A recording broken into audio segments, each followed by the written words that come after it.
د قرنګي هغه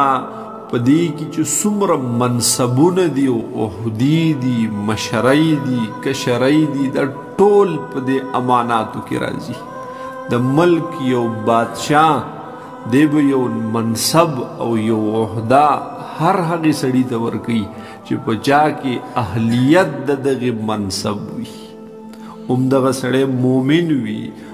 متقی تقوادار پاک دامنه وي او دویم پوهیږي هم په دغې کار باندې نو دقې سړي ته به دغه منصب او عہده ور حواله کوي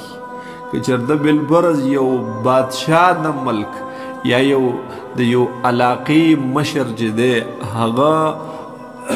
نااهلو خلقو ته منصبونه ورکړه یعنی داغه خپل تعلقاتو په بنیاد دوستانو په بنیاد یا د رشتو په بنیاد یا د پیسو په بنیاد په دې باندې په دې بنیادونو منصبونه تقسیم کړل دا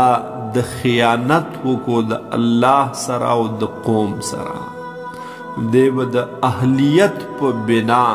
دغه منصبونه دا عہدې دا کارونه دا به تقسیموي د قرنګي حاکم جی او سړی ګرځي څوک مشر جی ګرځي نو دغه هم څوک چې هم مشر کوي څوک چې ورله هم څه عہده ورکوي نو دغه عہده ورکوونکي خلق په دې کې امینان دي دوی امانتدار دي دوی به د امانتو نه هغه کار اخلي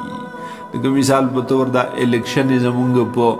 دې وطنونو په دې ملکونو کې کیږي نو دا د رای یو حق د هر بنده سره د هر نارینه او زنانه له د ملک هغې قانون یو حق ورکړی دی چې ته به خپل رای استعمالې خپل ووټ دا به استعمالې اوس چاله چې هم دا حق ورکړی نو دی امین دی دی امانتدار دی دی به هم دا امانت هغې خپل مستحق ته ور رسوي هغې اهل ته به یې رسوي چې د دې مستحق هغه څوک وي په دغې کې موږ بیا په مختلفو پارټو یو څه بل څه کې تقسیم یو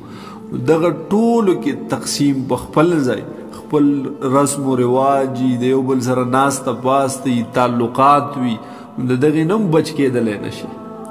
خو د دغه رای ستا سره د خدای د طرف نه یو امانت دی نو په هغې کې به د خدای نه یریږي او دغه امانت دا به د چا د خاطره چاته نه ورچې بلکې په هغې کې به په خدای باندې نظر ساتي په الله به نظر ساتي یو به پکې دې ته ګوري چې دې سړي کې اهلیت شته د دې کار او که نه که ګټي او که بیلي بیا سو خو دې اهل دې پوهي او که نه او دویم دې مومن دې کامل او که نه دې متقی پرهیزګار دې او که نه اوس تقوا او ایمان د ظاهر وجود کې نه دا دننه د زړه سره تعلق وي نو یي په زړه کې خو علامات په بدن باندې چې کم کا څومره د شرع مطابق دی دومره دی د زړه نه هم مومن دی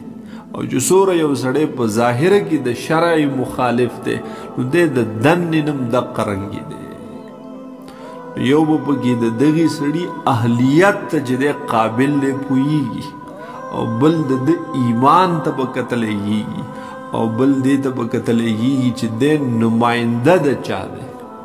دی د چا نمایندګي کوي ما ته د بې حیایۍ نمایندګي کوي که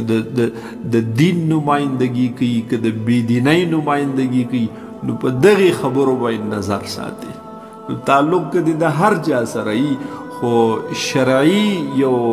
رای ستا سره دا یو فریضه ستا ده نو په دغې کې به د خدای نه یره کې او د دغې احکاماتو د دغې طور طریقو خیال ساتل